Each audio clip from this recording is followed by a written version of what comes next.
तर नमस्कार मित्रांनो, तर स्वागत आहे तुमचं आपल्या नवीन व्लॉगमध्ये. तर ह्या व्लॉगमध्ये आज काय आपल्यासोबत काहीतरी वेगळंच घडणार आहे. तर तुम्ही हा व्लॉग पूर्ण शेवटपर्यंत बघा. तर निघालो पहिले नागावला जायला. कारण की आपल्याला छोटी गाडी सर्व्हिसिंगला न्यायची होती, आपली स्कूटी.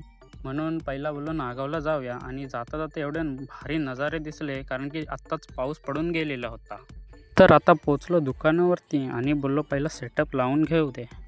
टाइमपास न करता आपण सगळ्या दुकानाच्या खुर्च्या बाहेर काढल्या आणि लगेच सेटअप लावायची सुरुवात केली. आत्ता घेतली आपली छोटी गाडी आणि निघालो आपण जायला अलिबागच्या दिशेने. तर तुम्हाला माहितीच असेल, कुरुलला आलात आणि तुम्हाला ट्रॅफिक भेटले नाही, असं तर तुम्हाला कधी होणारच नाही. तरी आज बुधवारच होता.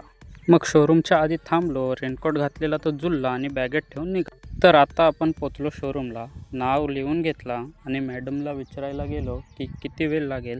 तर मॅडम बोलल्या आज मिळणार नाही. तर आपण छोटी गाडी नाही ठेवली तिथे आणि आपण लगेच पोचलो RTO ऑफिसला. ऑफिसमध्ये गेलो. सर बोलले आता मंगळवारी या तुम्ही. तर दोन्ही साईडला नाही सांगितल्यानंतर मला लागली थोडीशी भूक. तर मी आता आलो आपल्या तुलसी हॉटेलला, जे की अलिबागच्या बसस्टँड समोर आहे. तर मग आपल्या रोजप्रमाणे आपली मिसल ऑर्डर केली आणि त्याच्यासोबत मस्त एक्स्ट्रा पाव खाल्ला आणि निघालो वॉशिंग सेंटरला. मस्त आपली गाडी धुतली आणि आता बोलूया घरीच जाऊया. तर चला मित्रांनो, आता भेटू आपल्या पुढच्या व्लॉगमध्ये.